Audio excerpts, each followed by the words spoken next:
Muy buenos días, ¿me confirman por favor si ven la pantalla? Se ve la pantalla. Gracias. Entonces, para comenzar, el tema de la revisión del día de hoy va a ser crisis asmática. Muchas gracias a mi asesora, la doctora Marta Cuellar, neumóloga pediatra de nuestra institución. Para comenzar, el contenido que abarcaremos el día de hoy va a ser el caso clínico. Hablaremos un poco acerca de la definición del asma, su epidemiología, etiología, curso clínico, diagnóstico, tratamiento, prevención y conclusiones. Entonces, dentro de nuestro caso clínico, es un paciente masculino de 5 años de edad en compañía de su madre. Él consultó originalmente por un cuadro clínico de aumento del trabajo respiratorio, acompañado de tos seca, disnea con ejercicio, silbido en el pecho, no asociado a picos febriles en el tiempo. Dentro de su nexo epidemiológico tenía un hermano con síntomas congestivos nasales. Dentro de los antecedentes personales de importancia, perinatales, era producto del embarazo a término de 38 semanas, con adecuado control prenatal, patológicos, rinitis alérgica. Dentro de los antecedentes personales de importancia, hospitalarios, importante, al mes hospitalizado por bronquiolitis por virus sincitial respiratorio, al año por un segundo episodio sibilante, sin aislamiento del germen. A los 3 años por una neumonía adquirida en la comunidad, requirió alto flujo y manejo antimicrobiano en aquella oportunidad. Dentro de sus antecedentes vacunacionales, tiene pendiente el esquema COP2. Dentro de sus antecedentes familiares, padre asmático, madre con rinitis alérgica. Dentro de sus antecedentes alimentarios, recibió lactancia materna exclusiva hasta el primer año. Dentro de los antecedentes alérgicos, niega el consumo de medicamentos, es alérgico al polvo. El paciente ingresa en buenas condiciones generales, afebril, activo, reactivo, con taquipnea irregular a nivel del patrón del tórax. La cavidad oral mostraba leer eritemas inexudados. El tórax mostraba retracciones intercostales, subcostales. El murmullo vesicular estaba conservado y teníamos sibilancias expiratorias en ambos campos pulmonares.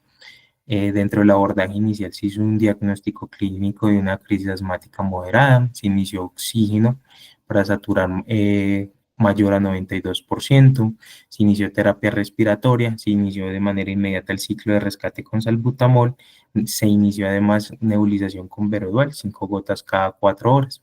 Dentro de los paraclínicos iniciales solicitados, tenemos un hemograma con una hemoglobina en 13.5 gramos, un hematocrito de 42%, leucocitos 8.540, polimorfo neutrófilos 68.7%, linfocitos 17.5%, monocitos 8.5%, eosinófilos del 5.2%, plaquetas de 258.000, tenía una PCR en 12 miligramos por litro, los antígenos de influenza y virus sincitial respiratorio eran negativos.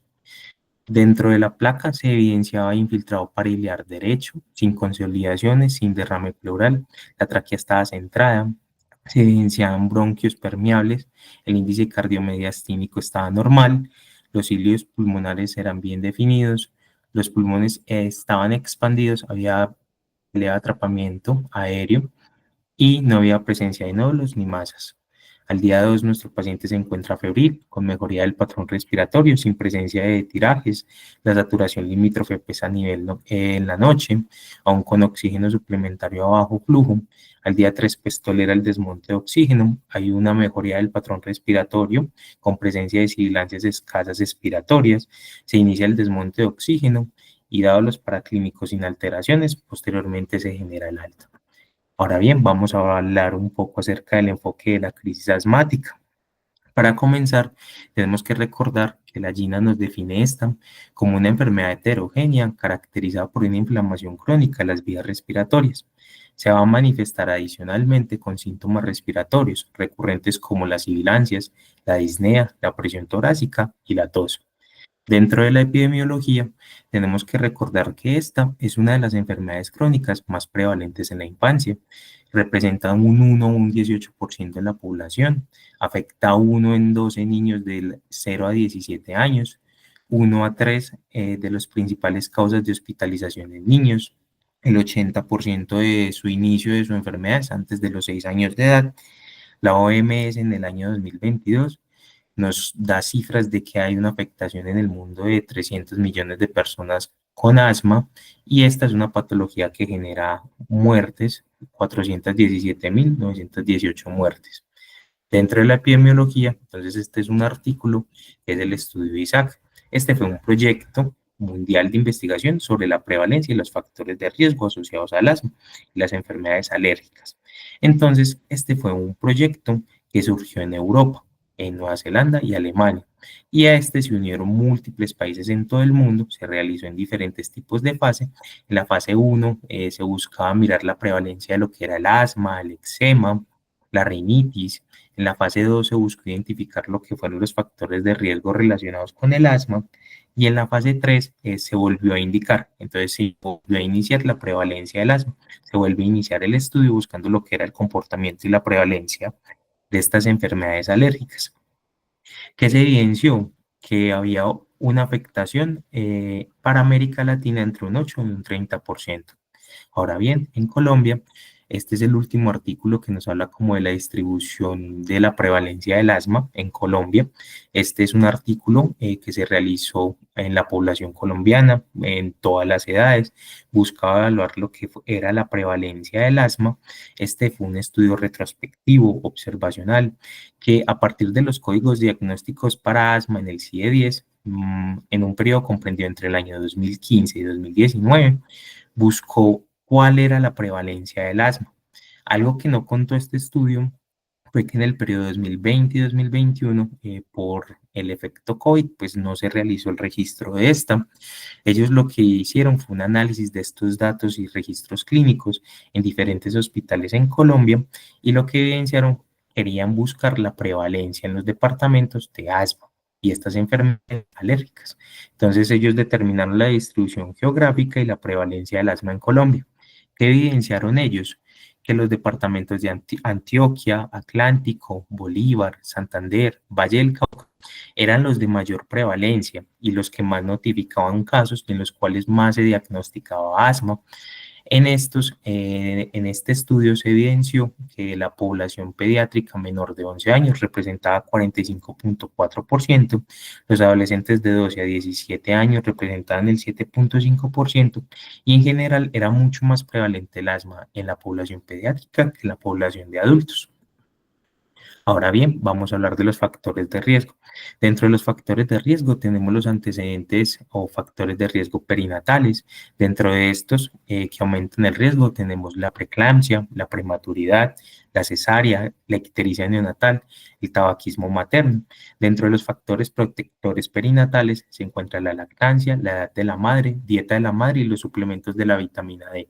Entonces, respecto a la dieta materna, algo que nos habla la guía GINA, para el 2024 es que no hay una evidencia firme que nos ayude a soportar pues, o recomendar los cambios dietarios para prevenir lo que son las alergias o el asma. Respecto al consumo de la vitamina D, se asocia con un menor riesgo en el desarrollo y la prevalencia de asma, disminuye un 25% pues, la prevalencia de desarrollar asma y sibilancias recurrentes en población pediátrica de 0 a 3 años. Y el efecto se evidencia cuando la materna tenía un consumo de 30 nanogramos por mililitro diarios. Adicionalmente, la vía de parto vaginal se evidenció como un factor protector por el contacto con la microbiota de la madre.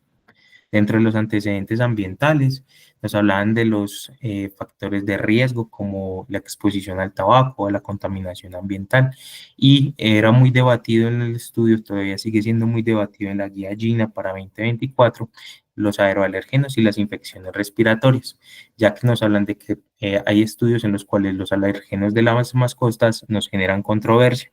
En la GINA 2024 nos informan de un estudio en el cual se tomaron 22.000 niños en población escolar y en esta se realizó una corte en toda Europa y no se encontró una relación con mayor o menor prevalencia del asma. Adicional a eso, se evidenció que la humedad, el moho, el olor a moho, tenía pues un mayor riesgo de desarrollar asma. También las infecciones respiratorias por virus sincitial respiratorio tenían mayor riesgo de sibilancias recurrentes. Adicional a eso, dentro de los factores de riesgo del huésped, tenemos la atopia, menarquía temprana, obesidad, la hiperrespuesta bronquial, rinitis, el uso de medicamentos como paracetamol, antiácidos, antibióticos y terapia hormonal. Dentro de los medicamentos, el uso de los antibióticos en el embarazo y en los lactantes aumentaba el riesgo y la prevalencia del asma. El uso de analgésicos y paracetamol también aumentó el riesgo. Adicional a eso, la obesidad y el sobrepeso aumentaban el riesgo y la prevalencia de asma. Dentro de la fisiopatología, entonces es muy importante que comencemos a hablar acerca de toda esta respuesta que se va a dar. Tenemos que tener en cuenta que los alergenos, la contaminación y el aire nos van a llevar a lo que va a ser una activación. Esa activación va a estimular las células epiteliales mediante la activación de unos receptores de reconocimiento, los receptores TOL, primordialmente el receptor tipo 4 y el receptor 2. Adicional a eso, exposición a esta noxa va a generar un aumento en la producción de citoquinas. Estas citoquinas proinflamatorias, la interleuquina 5, la interleuquina 13, van a generar una respuesta y se va a estimular el linfocito TH2. Adicional a eso, se va a favorecer la diferenciación a nivel celular, la activación de las células B, y esto va a generar una producción importante de inmunoglobulina E, lo cual va a generar una liberación de histamina, y vamos a tener este efecto proinflamatorio, lo cual va a llevar a una hiperactividad bronquial. Adicional a eso, también tener en cuenta que esta eosinofilia va a ser regulada por la interleuquina 5, la interleuquina 25 y la interleuquina 33. Entonces, dentro de los efectos, más adelante hablaremos acerca de los fenotipos en asma. Es muy importante porque dependiendo del tipo de respuesta inmune que se da, vamos a tener que va a ser un TH2 con alto riesgo de asma o un TH2 bajo con asma, los cuales las respuestas inmunes nos pueden dar el patrón de obstrucción a nivel bronquial. Entonces, algo que es muy importante es que el papel clave del linfocito CD4 y el TH2 es en el control del asma. Entonces, los CD4 van a capturar estos alergenos, los cuales son inhalados y se los presentan a las células TCD4 en el complejo mayor compatibilidad tipo 2. Entonces, estos linfocitos TH2 van a producir citoquinas, las cuales van a inducir la eosinofilia a través de la interleuquina 5, lo cual puede llevar a una metaplasia hasta células caliciformes a través de la producción de la interleuquina 4, la interleuquina 13, y va a generar una hiperactividad bronquial. Adicional a eso, tenemos que tener en cuenta que estas células T van a producir múltiples factores, los cuales van a producir y van a aumentar la producción de la inmunoglobulina E mediante la interleuquina 4. Por el otro lado, tenemos la otra respuesta. En esta otra respuesta, la respuesta la cual va a ser generada más que todo por el papel de la interleuquina 2 en el control de la inflamación innata. Esta se va a activar la respuesta de las citoquinas inflamatorias epiteliales, la interleuquina 25, la interleuquina 33. Algo acá que es muy importante es que esto va a generar una metaplasia de las células caliciformes y va a promover lo que es la supervivencia de los mastocitos, va a generar esta producción de citoquinas proinflamatorias. Esta interleuquina 4 va a estimular y va a generar lo mismo, un síndrome de inmunoglobulina E, en el cual vamos a tener esta respuesta. Se genera una respuesta por la antirregulina, la cual va a tener esta reparación, dada esta exposición a estos alergenos, al humo del tabaco, lo cual va a generar a través de la interleuquina 13 la hiperreactividad. Entonces, esto es una cascada la cual muestra la señalización interna de la producción y la fisiopatología del asma. Algo acá que se evidencia es que las células de la respuesta inmune de tipo 2 pues, van a participar en el desarrollo del asma alérgica, eosinofílica, y ya tenemos otro tipo de células como las TH1, las TH17, las cuales van a ser más dominantes en el asma neutrofílica. Entonces, a partir de estas respuestas inmunes es que vamos a tener muchos fenotipos. Dentro de esta fisiopatología, también tenemos que tener en cuenta que las vías respiratorias en el asma, pues nos van a mostrar una remodelación estructural bastante considerable. Nos puede generar hiperplasia de células caliciformes, la fibrosis, también podemos tener fibrosis a nivel subepitelial, podemos tener el aumento del volumen a nivel del músculo liso, podemos tener una fibrosis subepitelial por este depósito de colágeno, y dado también el aumento de la producción en elastina. Entonces, dentro de los fenotipos del asma, entonces recordemos que el asma es una enfermedad heterogénea que tiene diferentes causas patológicas de base. Entonces, tenemos que mirar eh, estas causas demográficas, clínicas, fisiopatológicas, se denominan fenotipos. Entonces, dentro de los fenotipos tenemos el asma alérgica, el cual es de inicio en la infancia, se asocia a historia familiar y personal de enfermedad alérgica, como el eczema, rinitis alérgica, alergia a alimentos. Dentro del esputo podemos evidenciar esta inflamación eosinofílica. Tienen buena respuesta a los corticosteroides inhalados. Ya vamos a tener el asma no alérgica, en el cual vamos a tener un perfil celular neutrofílico, eosinofílico o pausigranulocítico. Estos tienen menor respuesta a los corticoides inhalados. Vamos a tener el asma de inicio tardío, el cual es de inicio en la edad adulta. Este tiende a ser pues no es alérgica, es refractario a los tratamientos relativos con los corticosteroides inhalados. El asma con la limitación del flujo aéreo, en el cual se evidencia que en algunos pacientes con asma de larga duración, pues se cree que es por la remodelación y esta cascada proinflamatoria y remodelación de la vía aérea. El asma y la obesidad como síntomas predominantemente respiratorios y la inflamación eosinofílica escasa. Dentro de los fenotipos también tenemos que tener presentes las sibilancias tempranas transitorias, la cual se resuelven a los 3 años, no tienen antecedente familiar de asma, no hay un antecedente patológico de sensibilización. Muchas veces estos pacientes es más una prematurez, un ingreso a guarderías, tabaquismo durante el embarazo y factores de riesgo. Vamos a tener las sibilancias no atópicas, que son los primeros 2 a 3 años de vida. Es asociada más que todo a una causa etiológica viral. Primordialmente se asocia con el virus sincitial respiratorio y este nos habla de que las sibilancias persisten hasta periodos mucho más adelante a nivel escolar. Vamos a tener adicional a eso las sibilancias atópicas, en las cuales tenemos una predisposición genética, tenemos el antecedente patológico ya de la sensibilización, el antecedente familiar del dentro de los factores de riesgo. Entonces, para una crisis asmática, vamos a tener factores de riesgo desencadenantes como sobreinfección, abandonos del tratamiento de base, técnicas inadecuadas en el uso de los inhaladores ambulatorio, exposición a alergenos, estrés emocional. Podemos tener sobreinfección por principales virus, rinovirus, virus sincitial respiratorio, metaneumovirus para influenza, coronavirus micoplasma. También exposición a alergenos como ácaro, pelo de animal, humo de tabaco, plantas, polen, plumas, restos de construcción o inclusive material polutivo. Dentro de la evaluación clínica, es muy importante que en estos pacientes siempre realicemos una adecuada historia clínica. La exploración física pues, nos tiene que ayudar a llegar al diagnóstico, siempre buscar los síntomas más comunes, la tos, las sibilancias, el tiraje, la disnea, la presión en el tórax, los cuales pues no son patognomónicos, se pueden presentar en diferentes patologías respiratorias. Siempre debemos de descartar infecciones por atípicos, el nexo de contagio, la vacunación incompleta en nuestros pacientes y la búsqueda de síndromes febriles. Dentro de la crisis de aparición rápida, entonces vamos a hablar que es en la cual se presenta en menos de 3 horas, tiene mayor riesgo de necesidad de intubación orotraqueal. Vamos a tener la crisis de evolución lenta, que es precedida en un tiempo mayor de 3 horas, tiene mayor riesgo y pobre respuesta al tratamiento. Nos hablan de que el asma controlada es en la cual llevamos un año sin crisis, parcialmente controlada cuando llevamos 6 a 12 meses sin crisis y no controlada es cuando estamos teniendo crisis repetidas en un tiempo menor de 6 meses. Entonces, para hablar de este es el IPA, este es un índice predictivo del asma, este es basado en la corte de Tucson, esto es diseñado para niños de 4 o más episodios de sibilancias en el año, para pacientes de 5 años o menos que están en riesgo de desarrollar asma.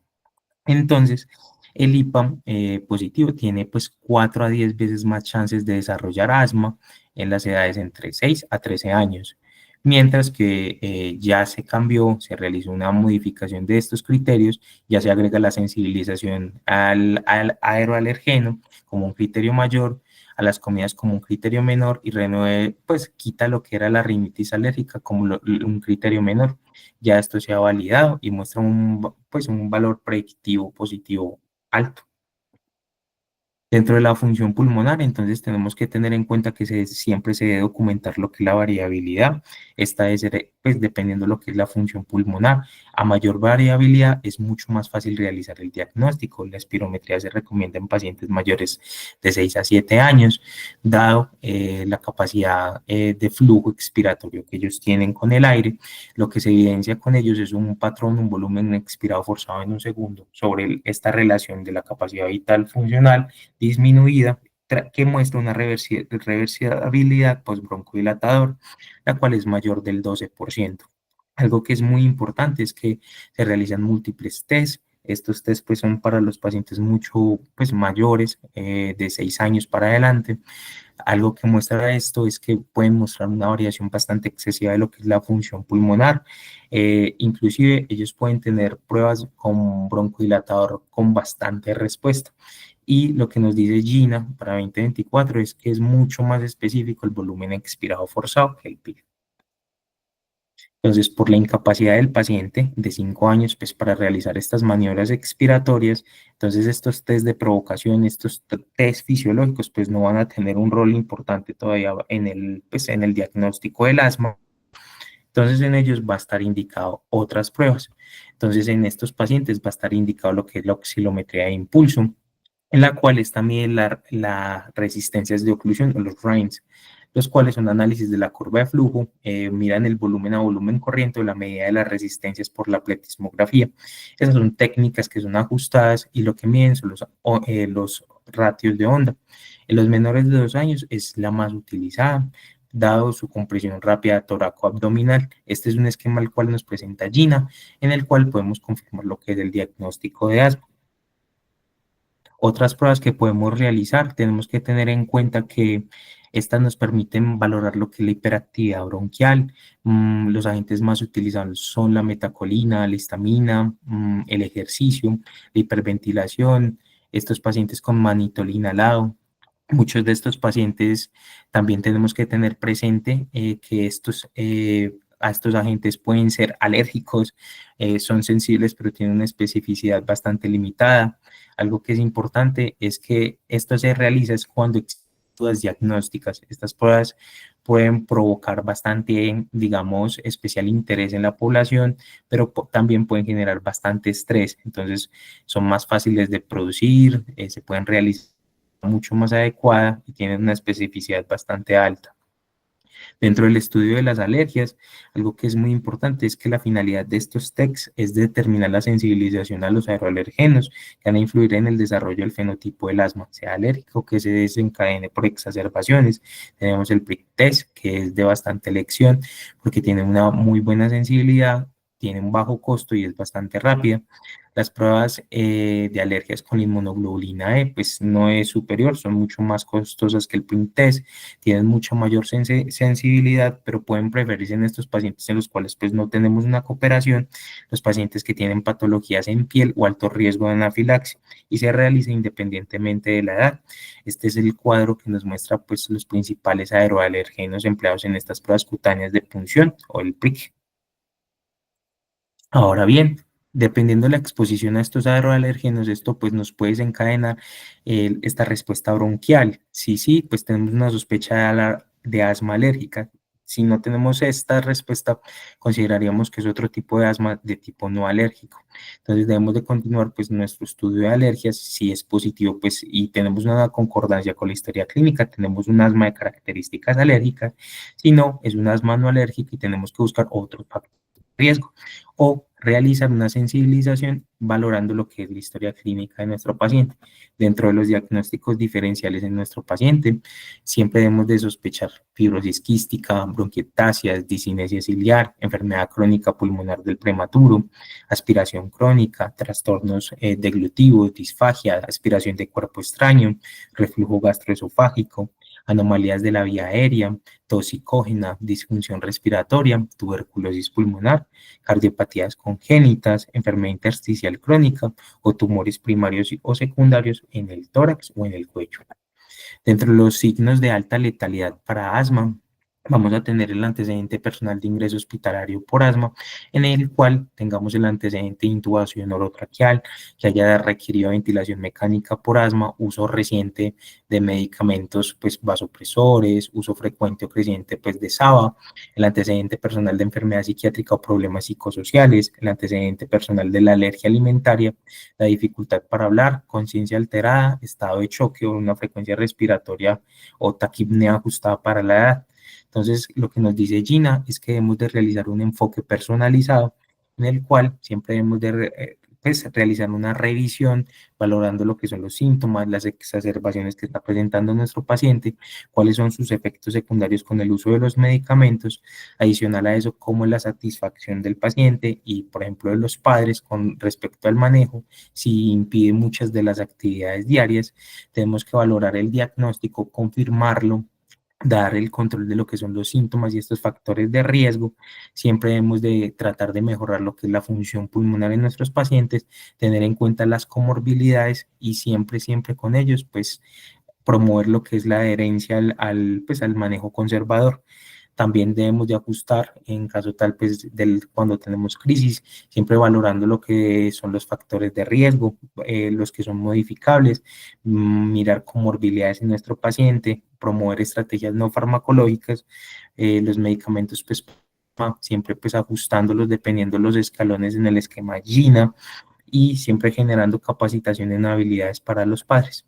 Entonces, dentro del tratamiento, pues esta es la GINA 2024, este es el manejo conservador, dependiendo pues, el tipo de escalón o pues, el efecto deseado. Entonces, nosotros nos vamos a enfocar en la crisis. Entonces, para hablar un poco acerca de la exacerbación asmática, vamos a hablar de la población de niños de 5 años y menos. Entonces, tenemos que tener en cuenta que los signos y síntomas de estos pueden asociarse a un aumento agudo, subagudo, pueden presentar sibilancias, esta taquipnea, pueden tener aumento de la tos, especialmente se exacerba cuando el niño está dormido, pueden presentar letargo, hay una tolerancia reducida al ejercicio, hay que tener presente siempre el deterioro de las actividades diarias, siempre valorar pues cómo es la alimentación del paciente.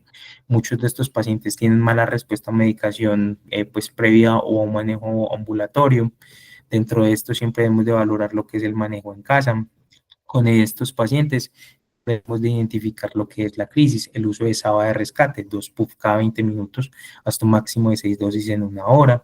Algo también que es importante es que estos pacientes deben de dirigirse a urgencias cuando ya tenemos un uso mayor de 3 dosis hora o un uso repetitivo en las últimas 24 horas. Siempre ya lo que nos dice la guía GINA 2024 es que se considere el inicio de los corticosteroides inhalados de manera ambulatoria en el hogar. Entonces siempre entregarle información pues a los padres. Dentro del manejo hospitalario, pues debemos de clasificarlo con lo que es el Pulmonary Score. Pues este es un score en el cual nos va a valorar lo que es el riesgo, la crisis en este momento nos la estadifica en una crisis leve, 0 a 3 puntos, moderada de 4 a 6 o grave de 7 a 9 puntos, dependiendo el patrón respiratorio, las sibilancias y el uso de músculos accesorios. Dentro del manejo hospitalario con nuestros pacientes, siempre debemos de valorar lo que es la severidad. Cuando se inicia con el SABA o el oxígeno suplementario, debemos de evaluar en caso tal con nuestro paciente la dificultad respiratoria, al hablar, tomar, mirar si tiene frases entrecortadas o no, la frecuencia respiratoria, la frecuencia cardíaca, la saturación. Siempre debemos de comprobar que no esté presentando una afilaxia. Siempre valoramos los factores de riesgo, consideramos las causas alternas de la enfermedad. Entonces la clasificamos, tenemos una clasificación leve o moderada cuando tenemos esta dificultad respiratoria, tenemos nuestro paciente agitado, tenemos frecuencias cardíacas dentro de los pacientes de 0 a 3 años menores de 180 o 105, menores de 50 entre 4 a 5 años. Siempre estos pacientes pues tienen saturaciones más bien limítrofes. Ya hablamos pues, de crisis grave cuando tenemos un paciente que no habla, no toma, frases entrecortadas, tenemos cianosis central, confusión o letargo, la frecuencia respiratoria, pues tenemos taquipnea ajustada para la edad, tenemos saturaciones ya menores al 92%, podemos tener tórax silente, las frecuencias cardíacas pueden estar aumentadas, podemos tener taquicardia para la edad dentro del manejo hospitalario. Entonces, algo que es... Sí, por urgencia, por por el parqueadero. Dentro del manejo hospitalario, qué pena, alguien me puede cerrar el micrófono, gracias. Dentro del manejo hospitalario tenemos también lo que es la crisis leve, moderada, la cual siempre tenemos que valorar lo que es la dificultad respiratoria, si nuestro paciente permanece pues agitado, valorar los hallazgos clínicos, la frecuencia respiratoria, la frecuencia cardíaca, cómo es el patrón ventilatorio, la saturación de nuestro paciente. Entonces iniciaremos el manejo con el betagonista preferido, el salbutamol, a una dosis de 100 microgramos, 100 unidades, pues microgramos a 2 puff o 2.5 miligramos nebulizado cada 20 minutos durante una hora. Las metas es mantener un oxígeno por encima de 92 a una meta de 94 a 98%. Siempre debemos de realizar este esquema, debemos de evidenciar una mejoría en 1 a 2 horas con un monitoreo estrecho de nuestro paciente, debemos de valorar los síntomas que estén presentando. Algo que es importante es que podemos iniciar lo que es la prednisona a una dosis de 2 miligramos por kilo hasta un máximo de 20 miligramos en los menores de 2 años o 30 miligramos en los mayores de 2 años. Debemos de trasladar a una unidad pues, de vigilancia estrecha, pues monitorizando permanentemente a nuestro paciente cuando no, pues, no hay una respuesta en 1 o 2 posterior al inicio del manejo, cuando tenemos signos de exacerbación, hay aumento de la frecuencia respiratoria o hay una desaturación. Respecto al manejo hospitalario, algo que es muy importante es que tenemos que valorar si nuestro paciente está presentando una crisis severa, no habla, no toma, tiene cianosis central, palabras entrecortadas, confusión o letargo, la frecuencia respiratoria tenemos la taquipnea ajustada para la edad, tenemos desaturación en nuestro paciente, el tórax hiliente. Siempre hemos de trasladar a nuestro paciente a una unidad de cuidado estrecho, iniciar todas las medidas, acá está indicado el hipratropia, una dosis inhalada o 250 microgramos nebulizados cada 20 minutos por 1 hora. Si no mejora en 1 hora, pues ya tenemos que evidenciar los signos de la letalidad, ya podríamos considerar lo que es el uso del sulfato de magnesio a una dosis de 50 miligramos por kilogramo. También dentro del manejo hospitalario tenemos que tener en cuenta pues el uso de los beta-2 agonistas de corta acción, el principal, el salbutamol, a una dosis de 2 puff cada 20 minutos por 1 hora en las crisis leve a moderadas. Lo podemos repetir cada 2 a 3 puff por hora si recurrimos hasta un máximo cuando tenemos una crisis severa de 6 puff cada 20 minutos a necesidad. Tenemos que valorar si nuestro paciente pues ya requiere medidas de hospitalización cuando está requiriendo una dosis mayor de 10 puff en 3 a 4 horas.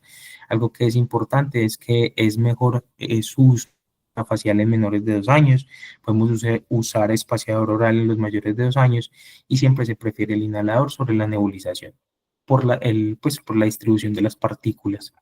Dentro del manejo hospitalario hay que tener presente también el apoyo con el oxígeno suplementario, la máscara facial o la cánula nasal, siempre buscando pues mantener esta saturación. Hablan de saturaciones de metas dentro del 94 al 98%, siempre tener en cuenta que es alto flujo para nuestro paciente ajustado para la edad. Respecto al esteroide inhalado, la beclometasona o el dipropionato, de una dosis de 50 a 100 microgramos al día, pues lo que muestra es que no va a reducir las hospitalizaciones de los pacientes en urgencias, reduce la estancia hospitalaria y el uso del esteroide de manera sistémica. Dentro de los esteroides sistémicos tenemos el uso de la prednisolona o 1 o 2 miligramos kilogramo día hasta un máximo de 20 en menores de 2 años o 30 en mayores de 2 años por 3 a 5 días.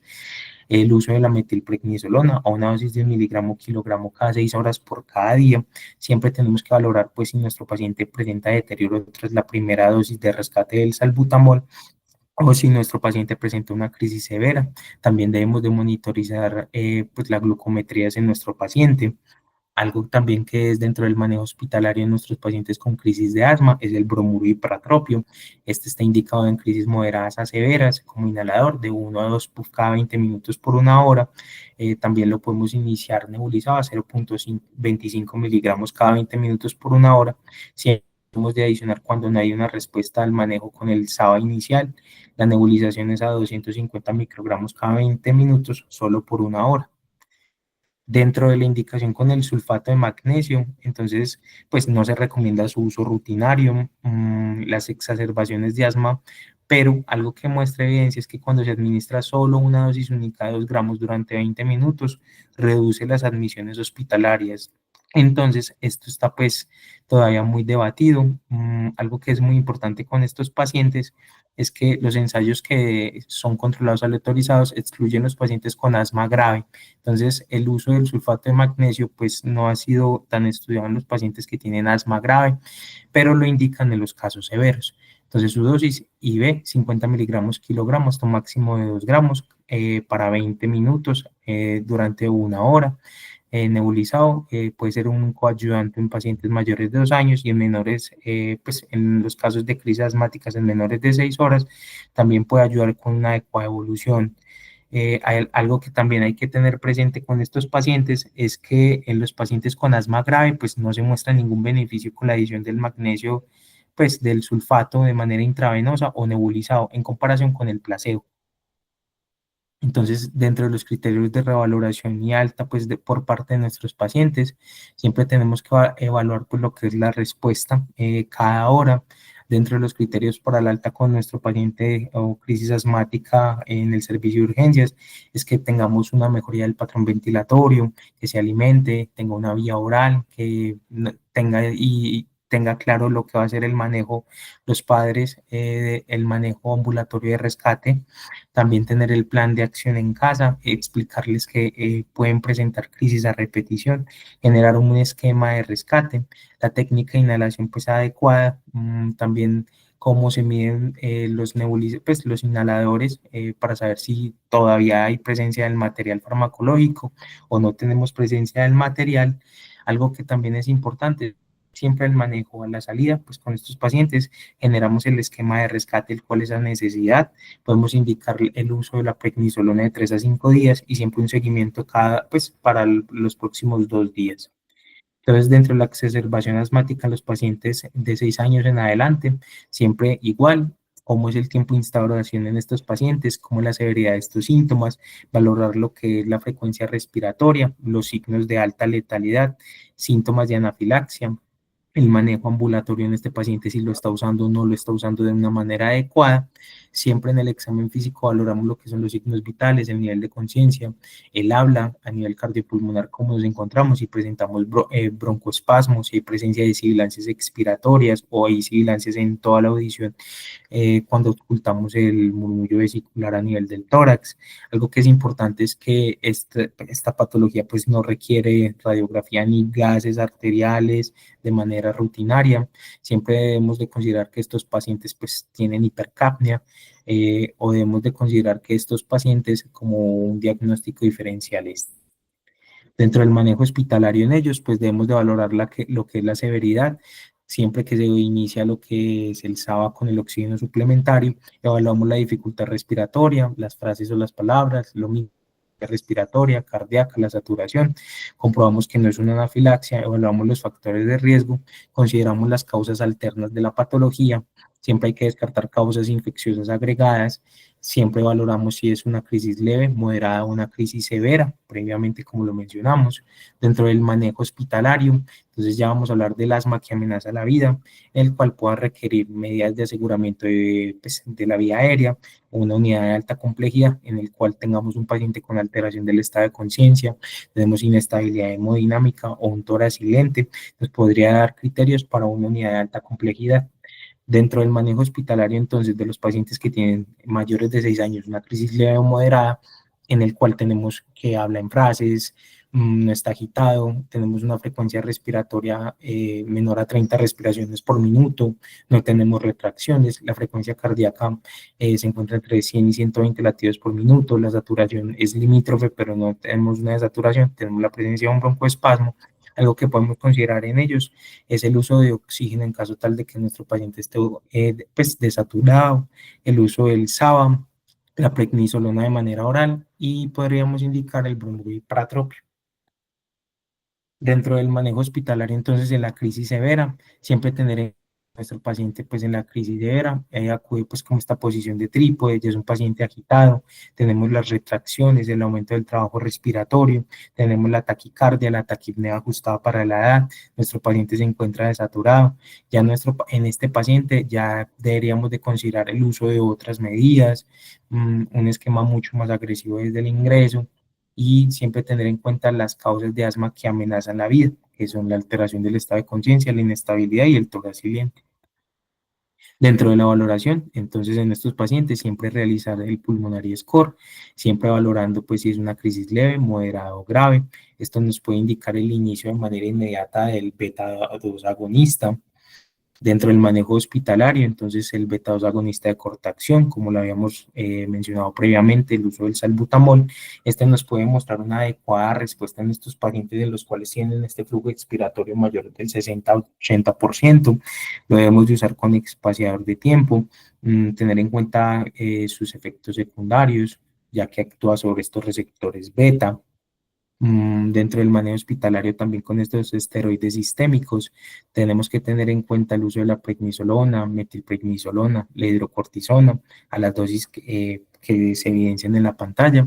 También tenemos que tener presente que en caso de deterioro, que no tengamos una adecuada respuesta, se puede siempre acelerar la resolución y evitar las recaídas si se inicia de manera inmediata durante la primera hora.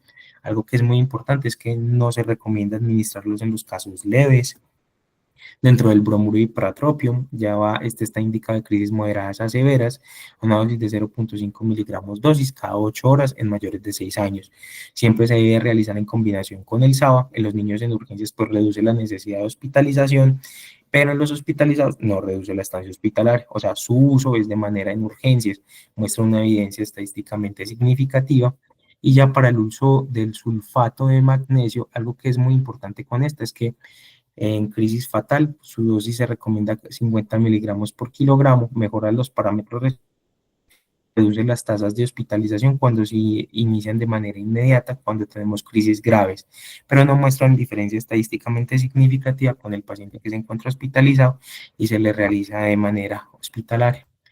Tenemos el uso de la epinefrina, en el caso tal de la anafilaxia, una dosis de 0.01 miligramos por kilo, y no se recomiendan ni el uso de la miofilina, la teofilina, de maneras intravenosas, pues no se recomiendan en las exacerbaciones del asma.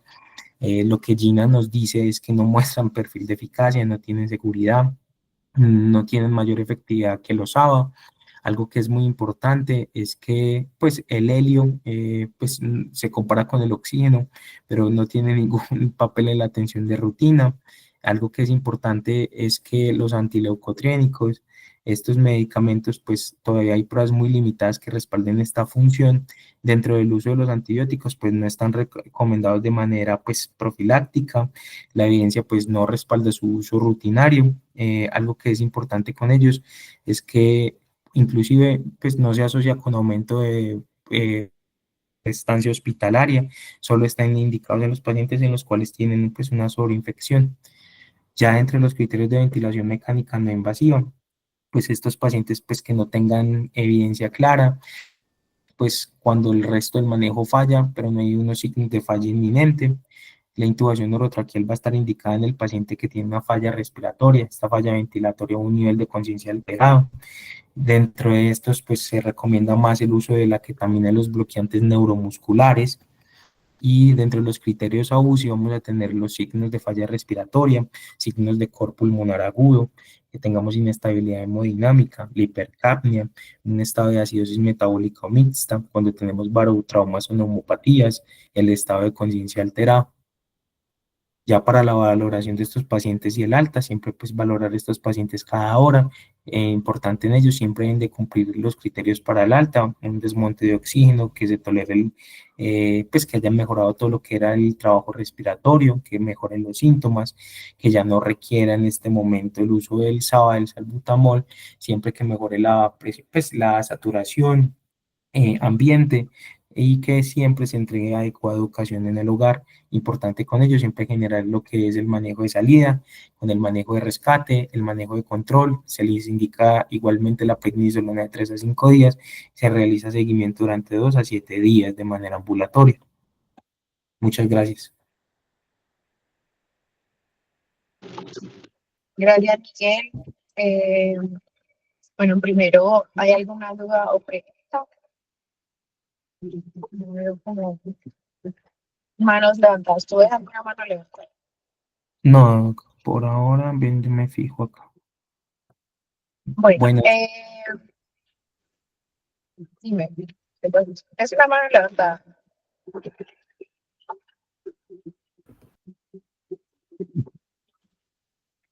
Bueno, la idea es que, bueno, gracias a todos por conectarse a la revisión. Queríamos traer esta revisión porque no, pues obviamente casi todos tenemos conocimiento sobre crisis acuática y manejo de urgencias, pero queríamos explicar un poquito como la parte de la evidencia de, sobre todo, el tratamiento y el diagnóstico, ¿cierto? O sea, de la clasificación de la severidad, mirar a ver realmente qué es lo que está demostrado que sirva o no.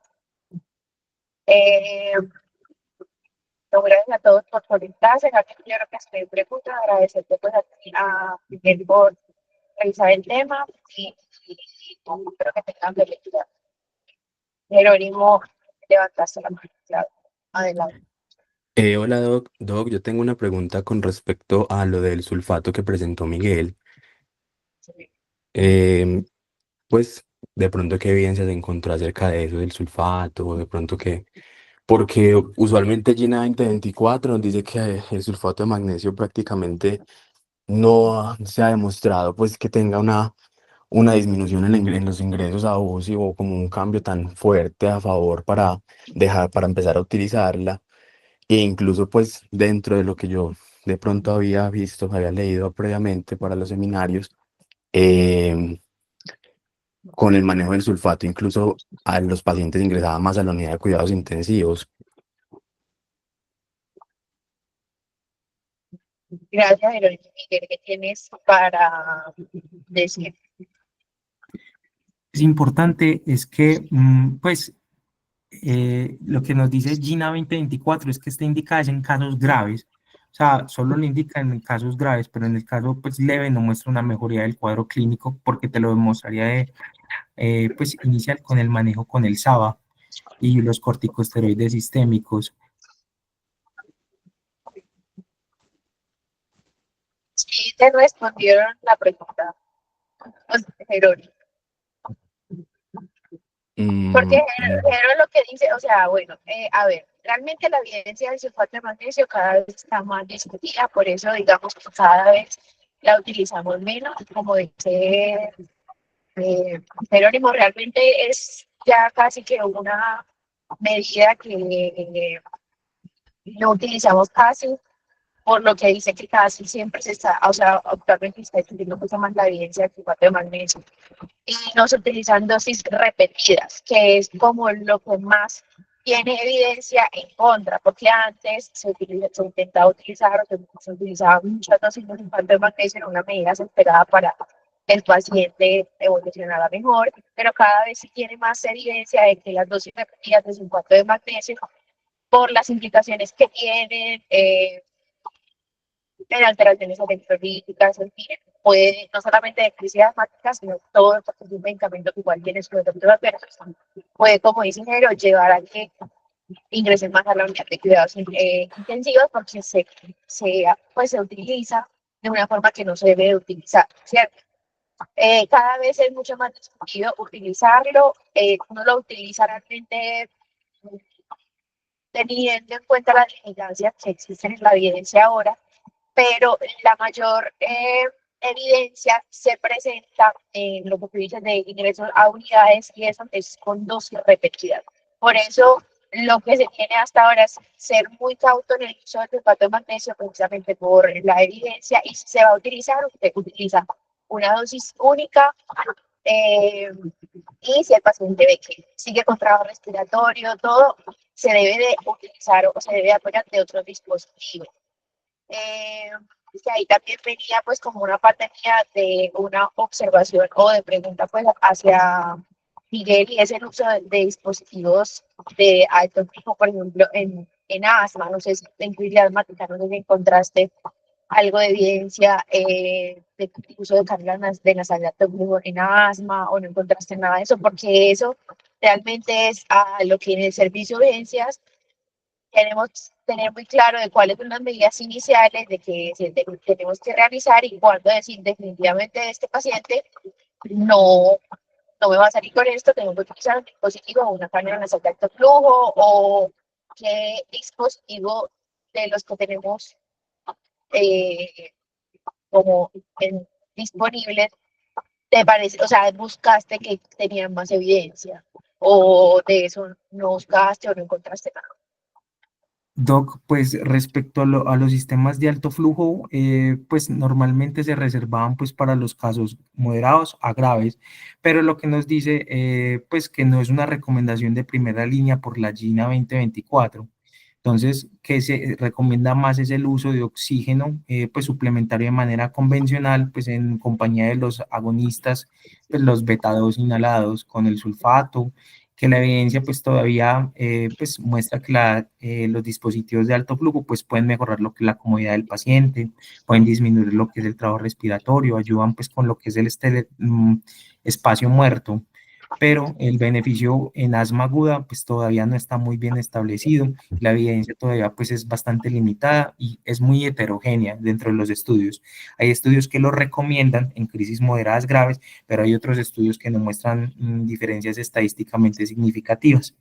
Pero en diferencias estadísticamente significativas con respecto a qué desenlace, porque obviamente un paciente que va a utilizar cánula de alto flujo no va a disminuir la indicación de que esté en una unidad, por ejemplo. Pues sí, ese Okay. desenlace no, pero por ejemplo un desenlace de mortalidad, no sé, eh, un, que es un desenlace de asma potencial, pues o sea, prácticamente el desenlace que se quiere impactar con la cánula nasal de alto flujo es la mortalidad, ¿cierto? O sea, de ese desenlace encontraste como algo de cánula nasal de alto flujo o dispositivos de alto flujo Doc, en crisis pues asmática.